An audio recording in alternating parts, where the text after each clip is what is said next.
Hello, this is Dr. Richard Bernstein with our May 2022 teleseminar. Before we get started, I want to tell you of some changes. Actually, one major change. Instead of transmitting monthly, we're henceforth going to be issuing these teleseminars quarterly. So you will get us initially on the last Wednesday of May, August, November, and March. Last Wednesday of May, August, November, and March. Before I answer any questions, I want to give you the usual caveat, namely that my responses are generic responses that may not really apply to your particular situation. We're interested in educating the viewers, and it's pretty impossible to have a perfect answer for a single individual because I haven't gotten a full medical history, family history, done a physical exam, etc., etc. So my answers are speculative, or you might call them guesses. Certainly, you can't take them as hard evidence, and you should consult with your physician before doing anything drastic. Before we go to questions, I have a special subject in response to something that has come up by a number of viewers and patients.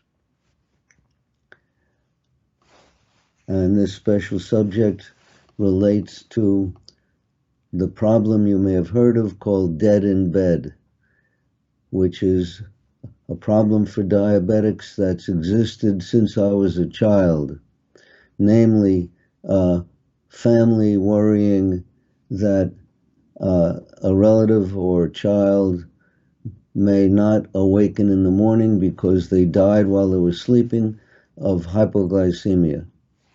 This is certainly was a problem in the old days when we didn't have blood sugar meters and never knew what our blood sugars were. Nowadays, it's still a potential problem for people who who take insulin, injected insulin, and do not have continuous glucose monitors.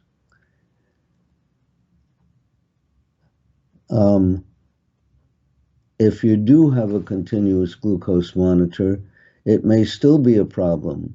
There are many people who have a CGM that gives an alarm, and the alarm does not wake them up. They sleep through the sound of the alarm. There are some obvious answers, like if your alarm device, like a cell phone or a receiver, should be placed very close to your head when you're sleeping. Maybe put the device near your pillow on your mattress so that the mattress vibrates. But the unique solution that I came upon recently is to wear a smartwatch while you're sleeping. When you're up and about, you don't necessarily have to wear the smartwatch. You could wear a regular watch and let the smartwatch charge. And then when you're sleeping, you take the smartwatch off the charger, put it on your wrist, set it to vibrate, and have your receiver or cell phone nearby making the noise, so that you have both the watch vibrating on your wrist and the noise coming out of the receiver, and that stands a much better chance of awakening you. This is usually not a problem for type 2 diabetics who don't require insulin. First question. I'm a diabetic with macroalbuminuria and normal GFR. GFR is a glomerular filtration rate, which is an estimate of how much kidney function is going on in a particular body. Can I properly maintain my kidney function, or will it decline due to the large amount of albuminuria? Well, the albumin, which is a protein that is found in the urine, especially if kidney function is poor, is not the cause of declining kidney function. It's a sign of it. The GFR that most laboratories report is an estimated GFR, not equal to the true GFR, which is called creatinine clearance and requires collection of a 24-hour urine. The estimated GFR can be very erroneous. It includes such things as your age and the color of your skin. So how can it be an accurate measure of your total kidney function?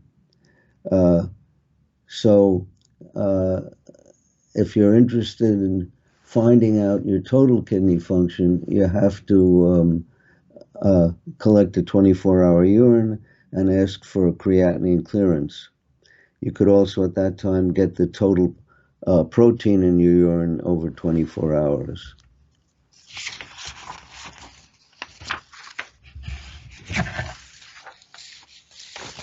I'm a 28-year-old male and I've been a type 1 diabetic for 10 years.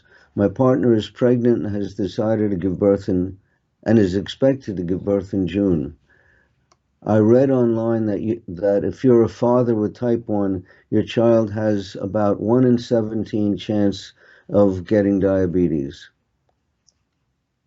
Is there anything you should be doing to prepare for a newborn if you were in my shoes? Well, first of all, it's very desirable for a pregnant person to have normal blood sugars during the pregnancy. After the first 3 months, usually blood sugars of non-diabetic, non-obese women tend to be in the 60s, around 65 or so. So that would be normal at certain stages in pregnancy. Then once the child is born, I would ask the pediatrician, whenever he happens to be drawing blood, like for an annual physical exam, to check a hemoglobin A1C to make sure that this child's blood sugar is not deteriorating. I'd want the child to be following a low carbohydrate diet if it were mine, and I would also encourage it to be athletic. That's all I can think of offhand. You want to do whatever you can to possibly prevent the diabetes from developing, even though the odds are relatively slim that it will occur. In your book, you said you often take Levemir 3 times a day, in the AM, then PM, and then 4 hours after sleeping. Do you still do this, or did you find a different solution? Right now, I'm taking Tresiba because it appears to be longer acting than Levemir. Most of my type 1 diabetics are taking Tresiba, except if their insurance refuses to pay for it and they can't afford the Tresiba. We usually take split doses, either at bedtime and on arising in the morning, that is 2 doses of Tresiba, or some of us take a dose at bedtime and then a second dose of Tresiba midway through the sleep, so that we have double action when we awaken in the morning to combat the dawn phenomenon.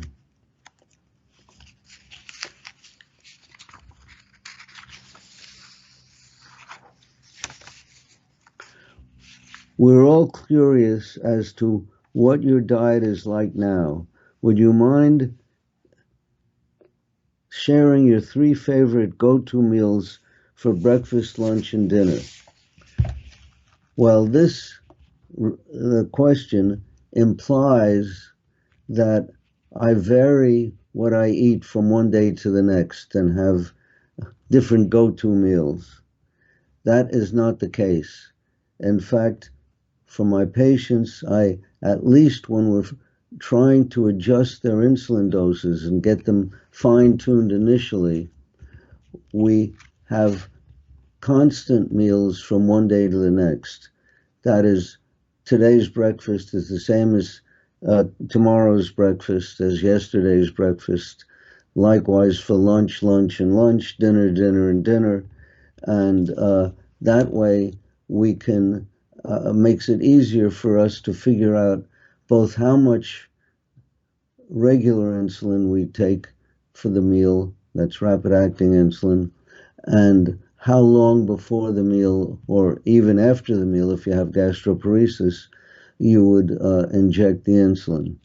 So now, I may get tired of that meal plan after 6 months, or I might get tired of one of the meals after a year. I might change the kind of protein I'm eating or the kind of vegetables I'm eating, and the change would not be from day to day, but might be from year to year or every 6 months or something like that. So to tell you what I'm eating right now is not going to be telling you what I'm eating 6 months from now. And it's a major mistake to think that a type 1 diabetic can get away with changing meal content every single day or even many days of the week. You say that sustained exposure to high blood sugar while sleeping, even if they are normalized during the day, can lead to long-term diabetic complications. But didn't I just hear you say that it is now more important to have normal blood sugar values during the day than at night? My concern between day and night has to do with people who take insulin, especially type 1 diabetics, and my fear of nocturnal hypoglycemia. I don't want people developing severe hypoglycemia that they don't know about when they're sleeping. So that's the reason why I'm more interested in really flat normal blood sugars at nighttime than I am during the daytime. Just worried about emergencies. It has nothing to do with long-term complications.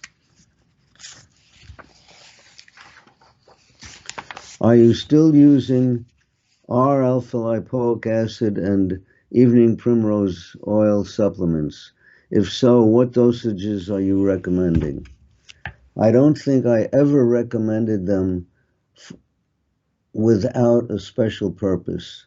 In my books have mentioned that combination for treatment of neuropathy and of gastroparesis. The beneficial effect, and also for lowering insulin resistance. The beneficial effects are not guaranteed. They're speculative, but there have been a number of reports in the scientific literature supporting ALA plus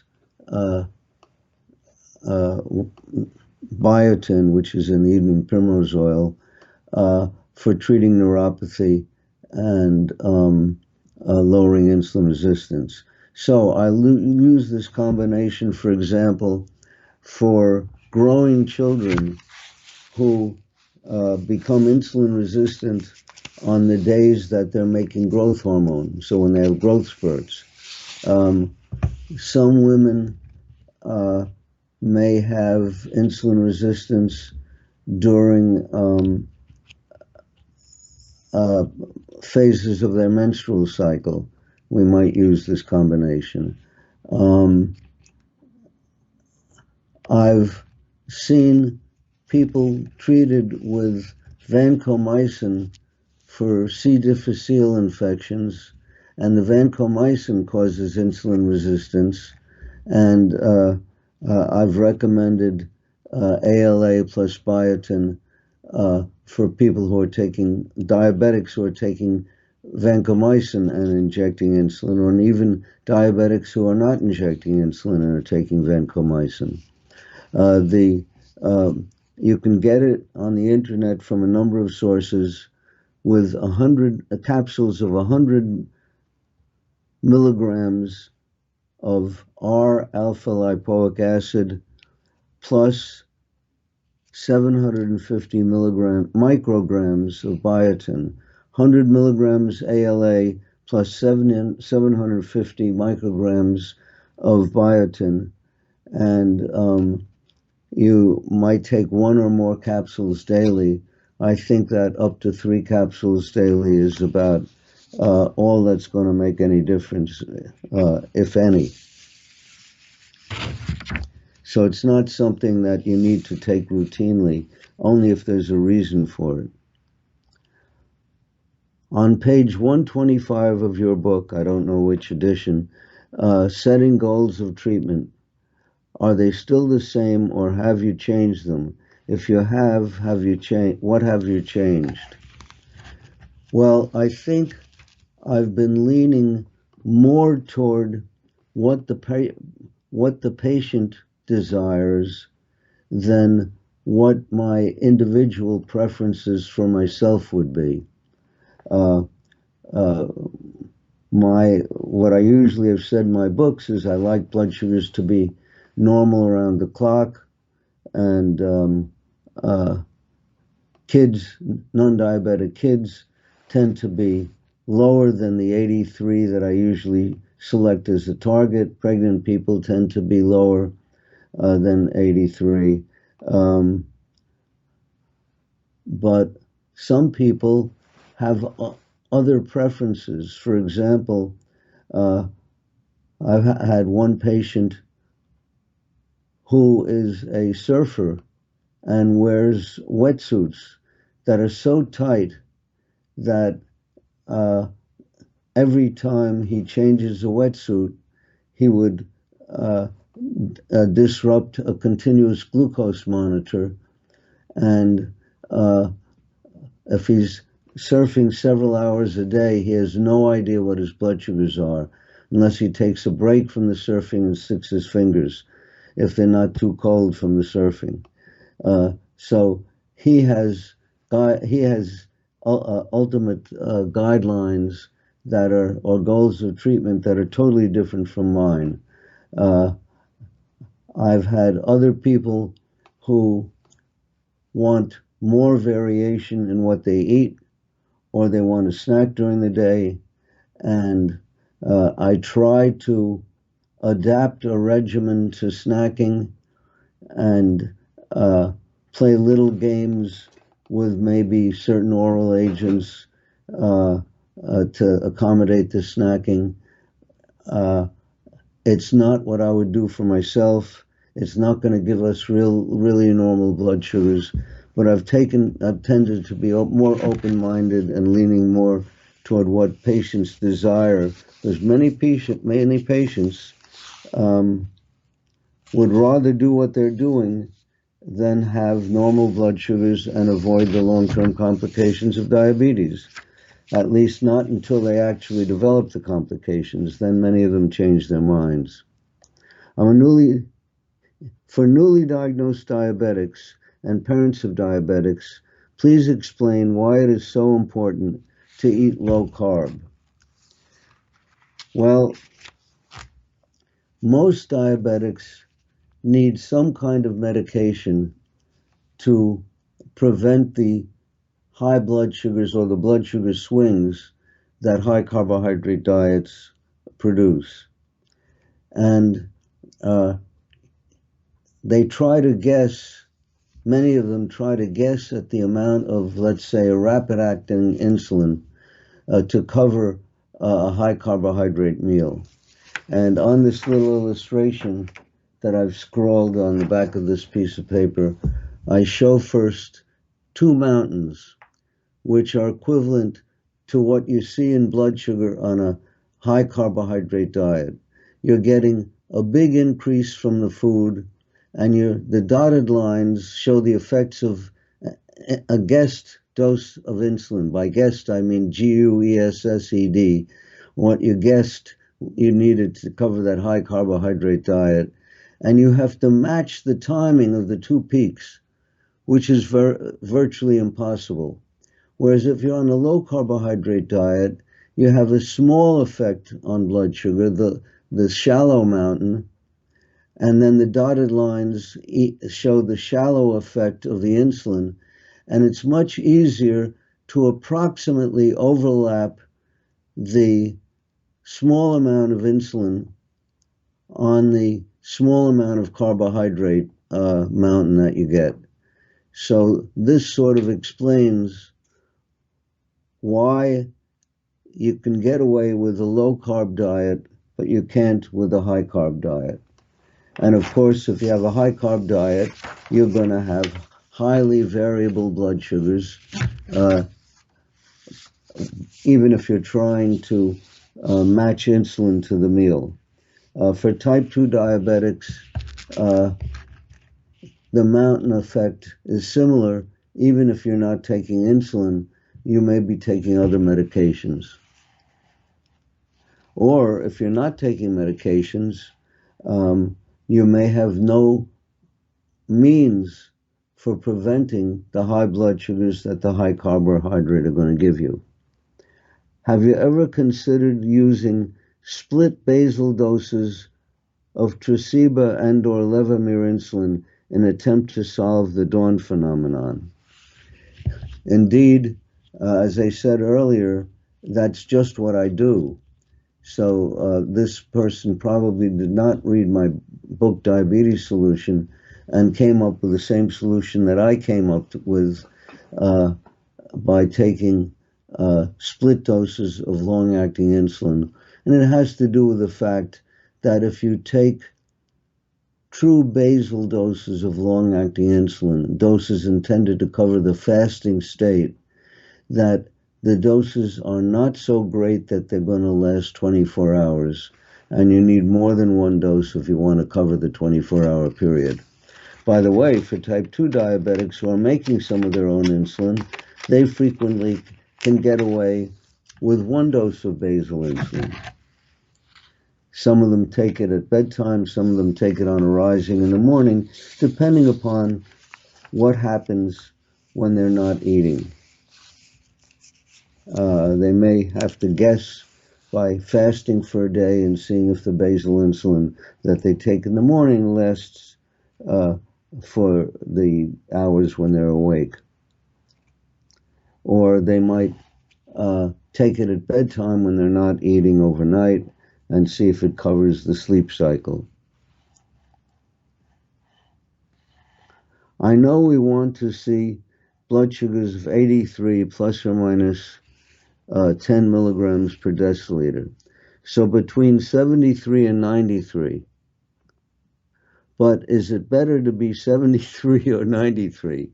Meaning if we have to choose to be the 73 or 93, which is the better choice? Well, there are many factors in making that decision. For example, prepubescent kids and even pubescent kids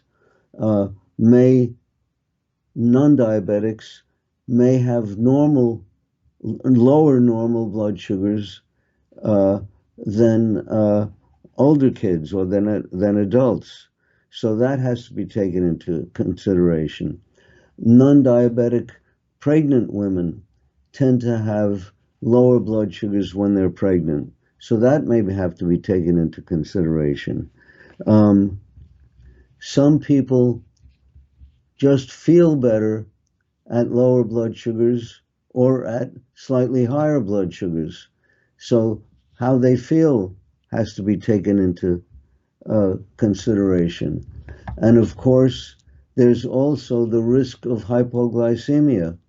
Um, some people, due to their lifestyle or to whatever is going on, whether they have hormonal changes, infections, menstrual cycles, etc., uh, some people are more in jeopardy of hypoglycemia, and they may be better off shooting for slightly higher blood sugars. So there's not uh, a hard answer to this. It depends on your situation. I would like to ask you if beta cells can regenerate and potentially return to function in type 1 diabetics who have normal blood sugar levels for a long time. Well, I have not seen reversal of diabetes by using insulin to normalize blood sugars, but I have seen perpetuation of the dawn phenomenon. I've seen perpetuation of the honeymoon period. So I do have some long-term diabetics that I've been treating for maybe longer than 20 years, and where I caught them at the time of diagnosis, and they're type 1 diabetics, but we kept their insulin doses at levels that were much lower than you ordinarily see in type 1 diabetics. So I think it's possible to perpetuate the honeymoon period. I haven't seen evidence of reversing type 1 diabetes. And this viewer concludes, thank you for your teaching and your work. I admire you very much. Greetings from Italy.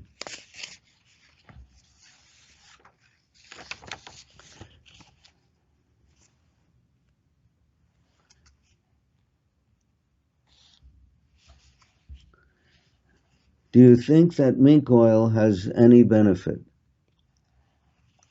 In some of my earlier books, I recommended mink oil to be applied to dry skin because due to what's called sympathetic neuropathy, many diabetics have dry skin on their feet.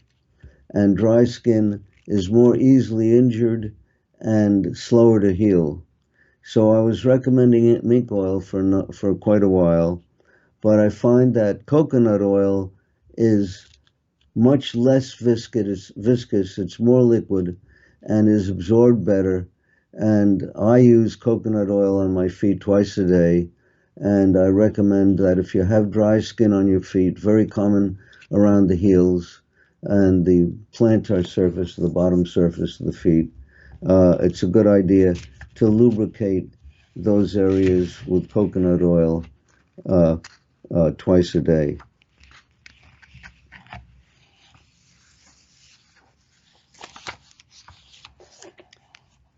I'm a type 1 diabetic since June of 2018 and following your protocol successfully for almost the entire time.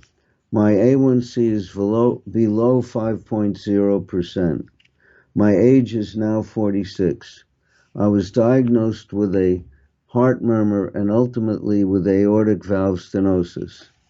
The cardiologist is already recommending that I consider aortic valve replacement, even though I don't have any symptoms outside of the murmur.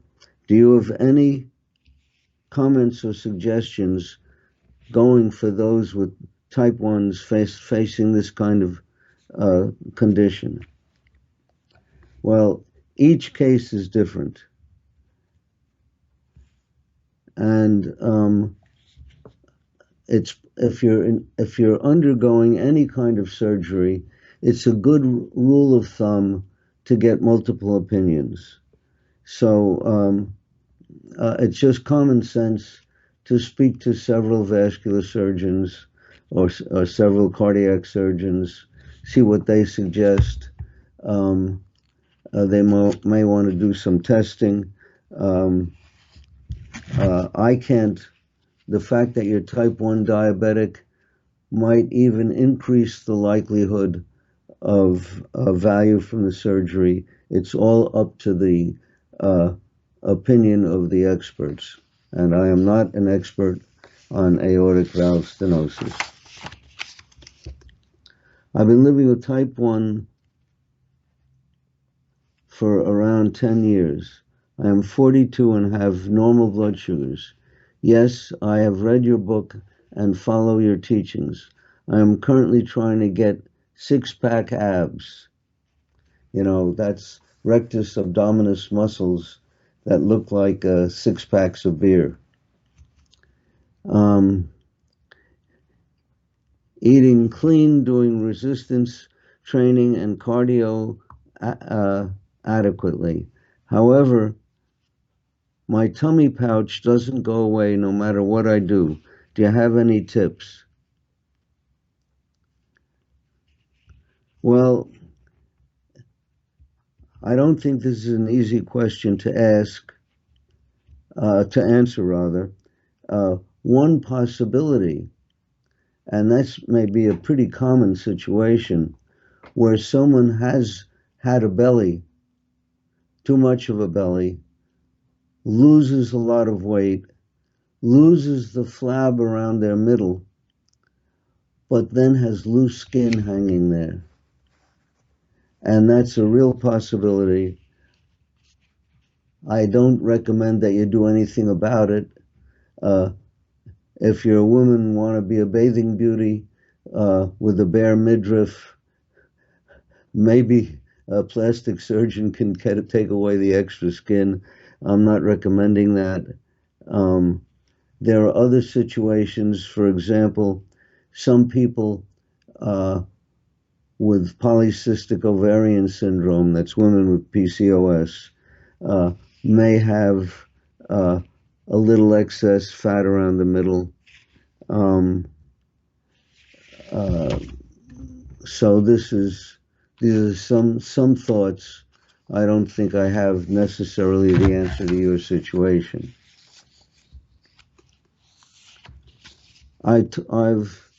You've talked about scar tissue after pump use. What about scar tissue after Dexcom usage? How do we identify scar tissue? I've been using the Dexcom for, I guess, about 6 years, and I use it in the same general area all the time, around the backs of my arms. The fiber that goes into your skin on a continuous glucose monitor may have anywhere between 100th to 1,000th of the cross-sectional area of the tubing on an insulin pump. So it's the foreign body reaction that you're going to get to this microscopic fiber is going to be trivial and is not likely to cause any scar tissue. I don't have any palpable scar tissue, and I've asked people to look at the Dexcom insertion sites, and no one has been able to spot anything visible. So I don't think this is something you have to worry about or even think about.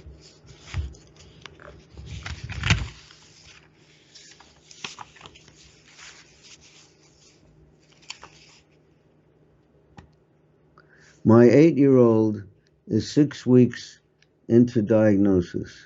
We are eating low carb, but not as strict a diet as you suggest.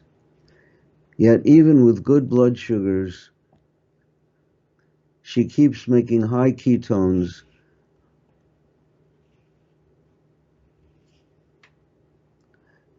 and starts vomiting. Then we give him lots of sugar and insulin, and it clears out. What am I doing wrong? 2 weeks ago, he started vomiting and he had high ketones. We flushed it with sugar and insulin at home, which of course has doubled his insulin requirements over that couple of days. Now today, blood sugar readings 84%, 70 to 150. averaging 124 for the past 2 days. Again, he has top ketones. No vomiting, but he's obviously feeling hazy. Now, I don't know what they're feeding him. If on a low carbohydrate, my guess, however, is that on a low carbohydrate diet, they may be depriving him of protein. And remember that growing kids need a lot of protein, a lot more protein per kilogram of body weight than do adults. And if you're getting enough protein to build your muscle and other tissues that require protein, any excess protein gets converted to glucose, which can be used for energy so that you don't have to burn fat and make ketones. And what I've seen over the years is that many people following these keto diets or very low carbohydrate diets deprive the patient of protein. And protein is a safety valve. It prevents the metabolism of fat and the creation of ketones. So I would speculate that maybe your son needs more protein in the diet. I may be wrong. There may be another reason. There may be an infection going on, but that's something to consider. Why do some type 2 diabetics have beta cell mass, why others don't? Well, to be diagnosed type 2, I think you have to have beta cell mass. You have to be making some insulin. So, and one of the reasons that the literature says that type 2 diabetics, if they live long enough, will become type 1 is because the high blood sugars that they usually experience cause beta cell burnout, and eventually they destroy all their beta cells. So that may be one explanation why some type 2s don't have any beta cells left. You can find out by doing a serum C-peptide test to see if you're making any insulin. I would do it at a blood sugar, let's say, in excess of 130 to see if there's any insulin being made. And if they're injecting insulin, that can confuse the results of the test.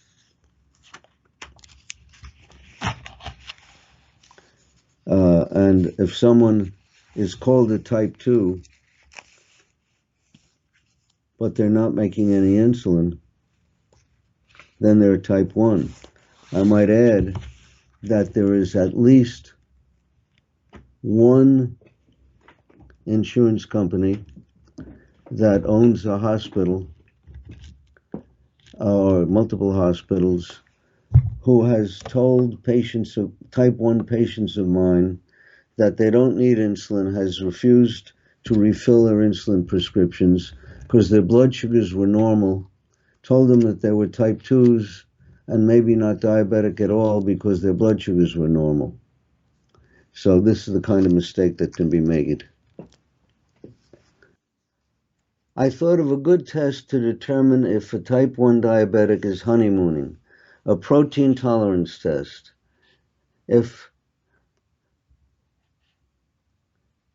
Wait a second. I need more light. I'm sorry, I'll repeat. I thought of a good test to determine if a type 1 diabetic is honeymooning, a protein tolerance test.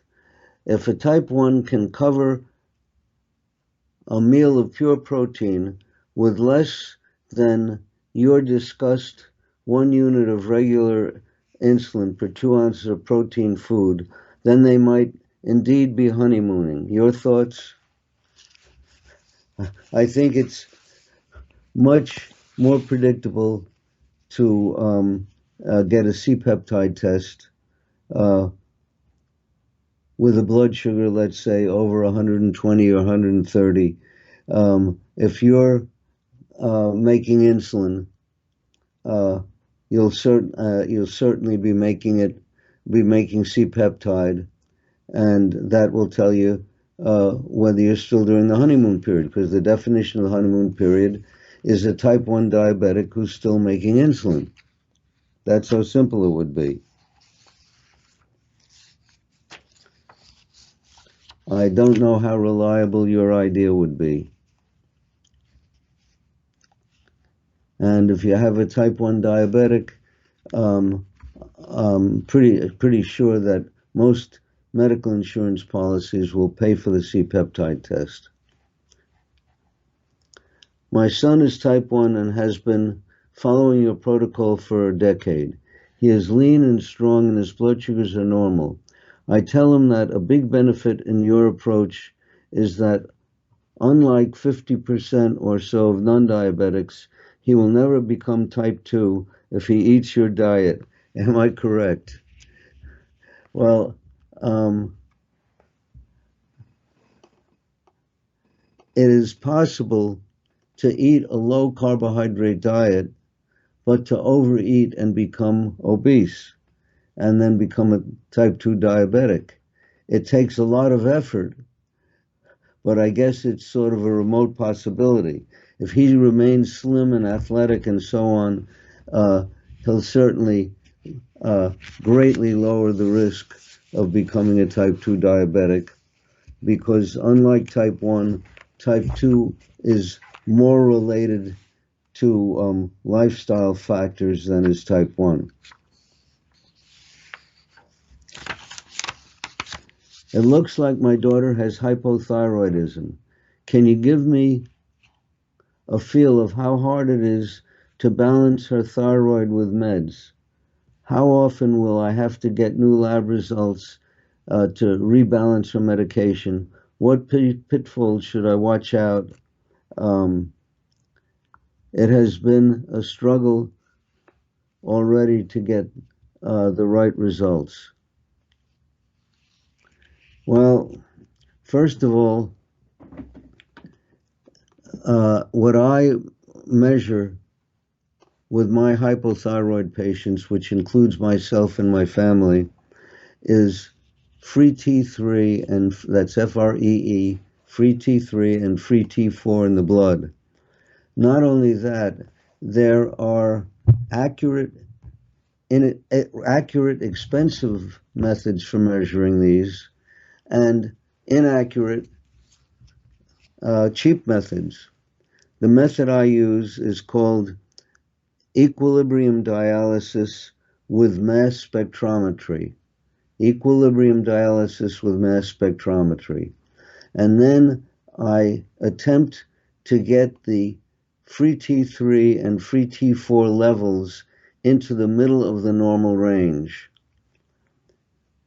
Now, the normal range for the age of the patient. Now that means for most people, most hypothyroid people, giving them supplemental T3 and T4 separate medications. The T3 is provided by a compounding pharmacist and is a slow release form, and I specify the number of micrograms, which is initially a guesstimate, but then based upon the results after being on it for about 3 weeks, we'll tighter the dose up or down until we get the patient into the middle of the normal range. The T4, you need to recheck about 2 months after you start the dose. And again, you tighter it to get the patient in the middle of the normal range. The T3 value is much more important in determining how the patient's going to feel.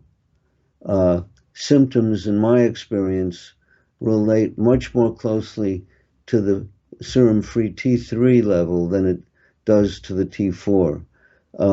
Some of the brand names of T4, which don't require a compounding chemist, are Synthroid, Levoxyl, and so on. And they come in certain fixed doses like 25, 50, 37 micrograms, 75 micrograms, all the way up to 250 micrograms. And so it's a matter of measuring the free T3 and free T4 levels and titering the dose. It's difficult to find a thyroid specialist who practices this way. Most of them measure TSH, and most of them, in my experience, are less concerned about how the patient feels, which I consider very important. On rare occasions, I'll have a patient who may have a slightly low or high value for a blood level and feel fine, or maybe mid-normal and feel tired or cold, or feel like their thyroid's too high. So it's possible for some people that you have to titer based upon how they feel, but usually we could go by the free T3 and free T4 levels.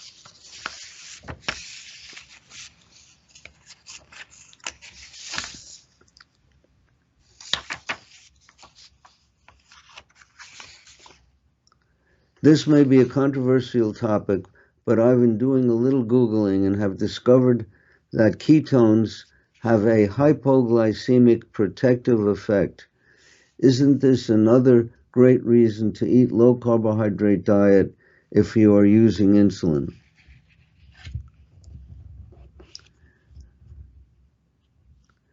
Well, I don't recommend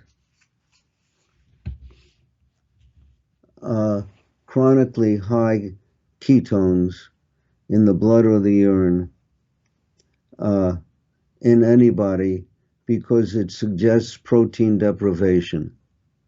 If you're getting adequate protein in your diet, that any excess protein you're taking can be converted to glucose to prevent ketosis, or I should say, prevent starvation and conversion of fat into ketones.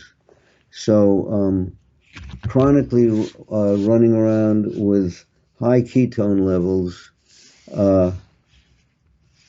smells like religion. There are people out there who think that it's going to prolong their life somehow. Our ancestors during famines, I'm sure, had high ketones as they metabolized their own muscle proteins. But once they had adequate food, their ketosis probably cleared. So they didn't spend their lives in a high level of ketosis. I've been eating very low carb for years, but I've noticed that my blood sugar rises very high whenever I eat breakfast. My insulin sensitivity is much better if I skip breakfast and don't eat until lunch. Is this okay? Your thoughts?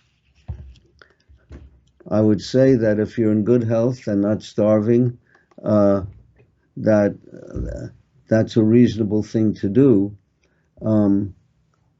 Myself and most of my patients require more insulin for breakfast than we would for another meal of the same content, simply because of the dawn phenomenon, where we're more resistant to the insulin that we're using. Or I should say, we're more likely to be the liver is more likely to be clearing away some of the injected insulin that we used to cover the breakfast. So I have to take about twice as much insulin for breakfast as I would for an equivalent meal at another time of the day. So, and they also may have to wait longer after the breakfast shot before eating. That works for people who don't have gastroparesis, but if they have gastroparesis, delaying the breakfast can pose a problem. I'm a type 2 for 10 years. My A1C is 5.7%. I take insulin along with pills. My problem is that I have joint pain when I wake up in the morning. I have little swelling either in the hand, fingers, sometimes in a toe, sometimes just below knee, sometimes shoulder joints. Then I start taking alpha-lipoic acid for some time, then it goes away, but it comes back again. I've been suffering from this problem 4 to 5 years now. Is it neuropathy? I would suggest that you see a rheumatologist. It doesn't sound like neuropathy. It sounds like a joint problem, and rheumatologists specialize in joints. There are conditions like rheumatoid arthritis that are frequently worse in the morning, that tend to affect hand joints, and sometimes foot joints. So a rheumatologist may be the right direction to go.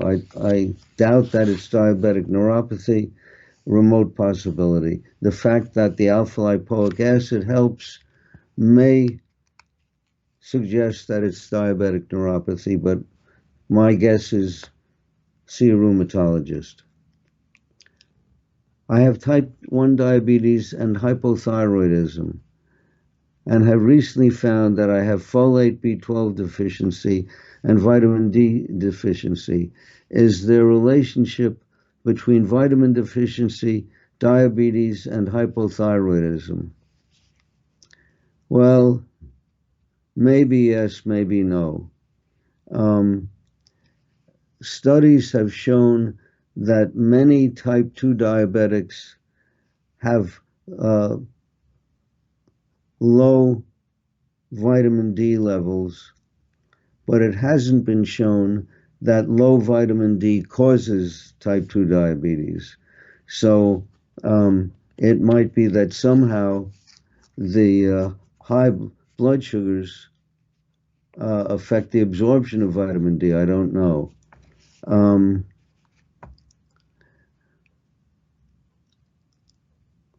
I assume that you have, it's maybe unusual to have both folate and B12 deficiency, and that would require some blood tests, not just speculation. So it is possible that certain medications can impair the absorption of vitamin B12. I don't know of a strong association with B12 or folate deficiency and diabetes. I don't think that those deficiencies cause diabetes. They can affect the hemoglobin A1C if they're causing an anemia, but not necessarily the blood sugars. Well, that's it for our May 2022 teleseminar. You can see us again in August, last Wednesday of August 2022. Good luck and have a good summer.